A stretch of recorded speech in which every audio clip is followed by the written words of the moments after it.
After about a year of searching, I am finally moving to a bigger place. And contrary to what I thought when I first started looking, I decided to rent instead of buy. A year ago, I was determined to buy because if you have the money to do it, it's what you do in America, right? It's a sign of success and it's always the best investment, right? This is so ingrained in many of us, we're blinded to the fact that it's not always true anymore. I'm gonna explain why I decided to sign a lease and rent for another year, even though I technically could buy, and why I think this is the better financial decision for me.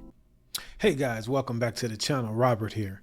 I wanted to do this video today to add a case for the other side of the story for someone stating that they wanted to rent. But I wanted to make sure that I found a video that is a good case study, meaning someone that would meet the following test. They're actually investing. Not talking about investing, not feeling like they're going to invest, and someone that has the means to buy a home if they wanted to, opposed to renting. And so I finally found a young lady that I think we can look at. If you guys know of any other videos that I may have missed, let me know in the comment section. But let's see what she has to say, make her case about renting opposed to buying. Let's check it out. The first reason I decided not to buy and instead sign a new lease is because when I actually ran the numbers, it wasn't the best investment. And this was hard for me to wrap my mind around because for many years, buying was a great investment. Really for much of the past 50 years and even as early as 2021. If you bought a place, your monthly cost would be the same, if not slightly cheaper, than the cost to rent a comparable place. But this is just not the case anymore. With where prices and interest rates are currently, usually the monthly mortgage cost would be much higher than a comparable unit for rent. When you actually run the numbers, it's pretty surprising. So take this condo, for example, that is in the $800,000 price range. It's 2-bedroom, 2 bathrooms, about 1,000 square feet, and this is pretty typical of what you'll find in this price point in Los Angeles. For a place like this, the monthly mortgage is nearly $6,000 a month because of today's 7% interest rate. Okay, let's break a couple of things down. First of all, where is she buying this home? California, Los Angeles to be exact. That's something that I can't overlook as we go through this case study, as she makes her case for renting opposed to buying.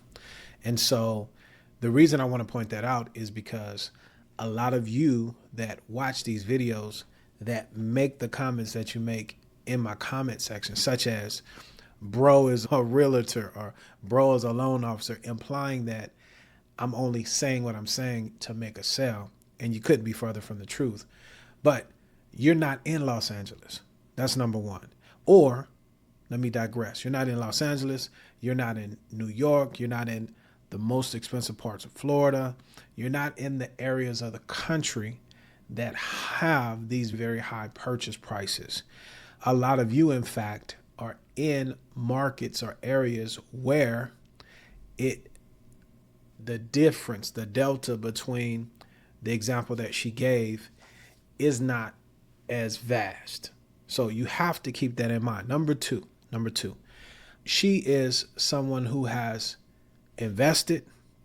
She has a successful YouTube channel. In fact, that's why she's in LA to make content. That's her business.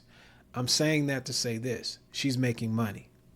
No shade to anyone, but I tend to see the people that are making a lot of the accusations saying, no, don't buy, it's better for us to rent. You don't fall in that category. You fall in whatever the median area income is in the locale that you live in. And the reason that's important is this: don't take on a personality or persona online and mistakenly think that's you. You have to know your numbers. She knows hers very well. And again, she stated in the beginning, she can't afford, she's actually a millionaire. That's why I said she's the perfect renter. And most of the people that you see online that are telling everyday folks like me to rent aren't millionaires. And so you gotta make sure you understand that example. When she ran her numbers, she was coming from the standpoint that if I take my money out of the market where it's over here working for me, and put it into this condo. It's another very important thing. You have to know what type of property type you're looking at, because condos aren't the best investment. Never have been. But because of where she's located and her lifestyle and what she does, probably makes sense for her. But when she looked at the numbers, which a lot of you guys don't do, and this is what we have to start doing, she was able to determine, hey, right now, that doesn't make sense. And this is the last point I'll make before we move forward. She gave some historical data. This is something that a lot of you all are doing that you shouldn't do.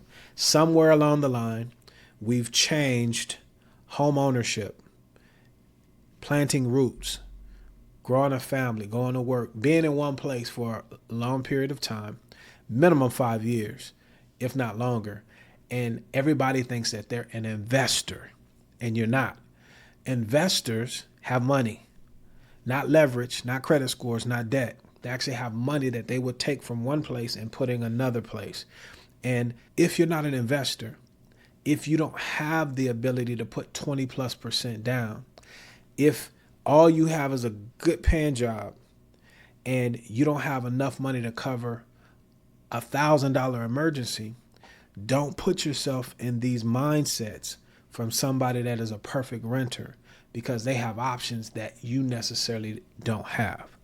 Respectfully, let's keep it going.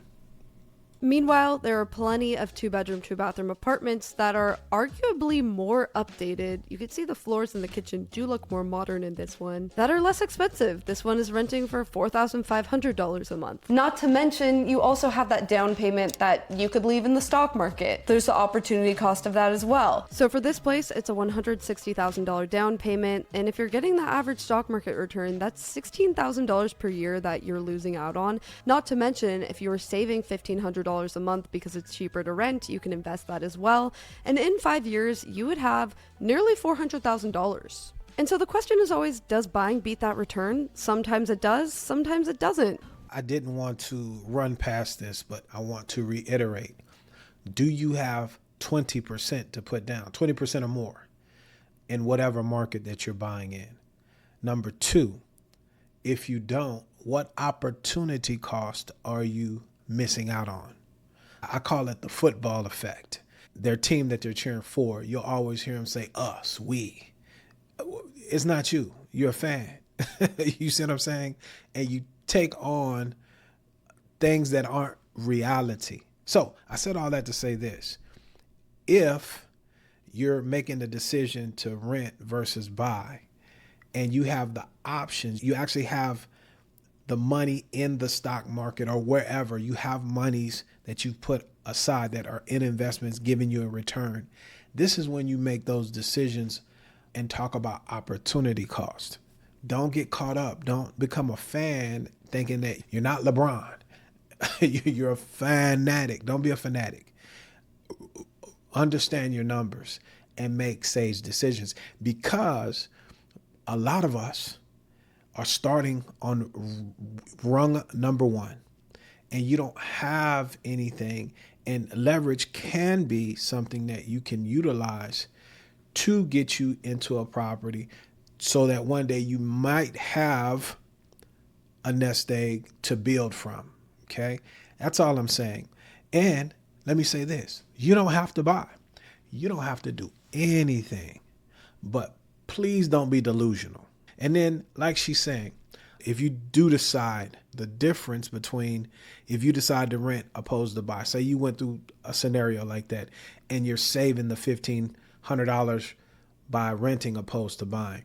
What most of us are doing, according to numbers, is consumption, consuming, spending those monies. You never get ahead. And so if you're going to rent, if you're going to be a perfect renter like her, you got to have that money.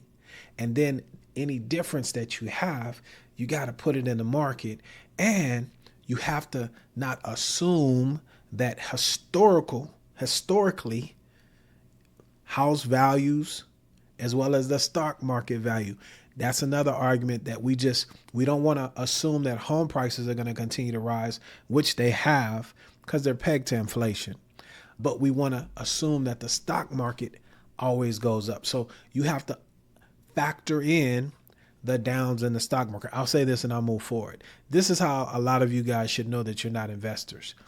The ones of you that have been investing, kudos, shout out to you.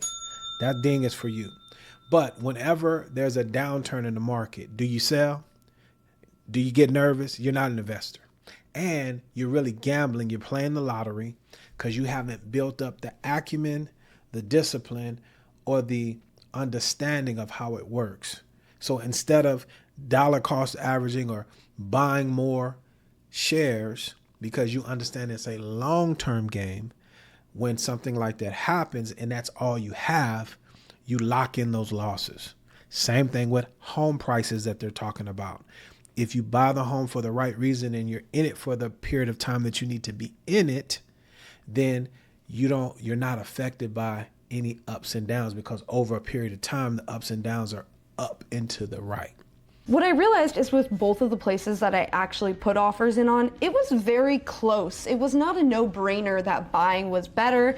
It was like, maybe not though. Because the thing is, there's a lot more factors than just the monthly mortgage cost versus the rent costs. There's home appreciation, the fact that rents can go up, the tax benefits of owning. It's actually a lot more complicated to determine if it is truly a good investment to buy versus rent. So for it to make sense as an investment, you need the appreciation to outpace those stock market gains. And when I looked at the data of what I wanted to buy, I didn't think it would. Houses always appreciate, don't they? Not super well for condos and townhouses. Personally, what I was looking at buying was a condo or a townhouse, because in LA, to get a single family house, you're starting at $1.7 million.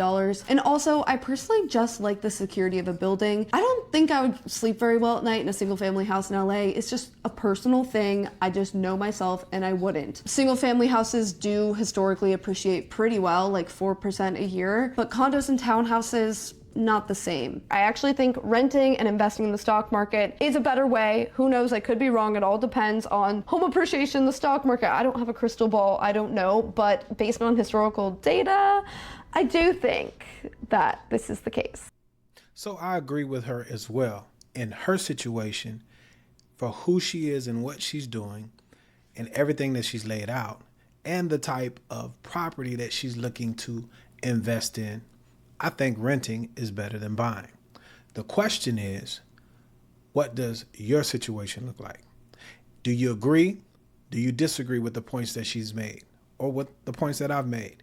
Let me know down below in the comment section. I would love to hear your thoughts. But if you're someone that's watching, you're saying, you know what? I want to find out what my situation looks like, Robert.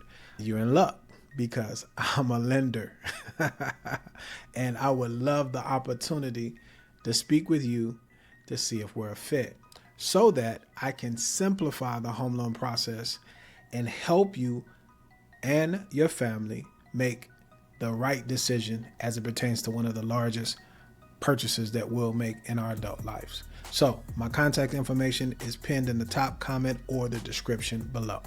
So as always, guys, my time is up, but I thank you for yours. Let's be good to one another. Let us let grace abound. And until the next time, make sure you watch this video right here. Indeed, y'all stay blessed.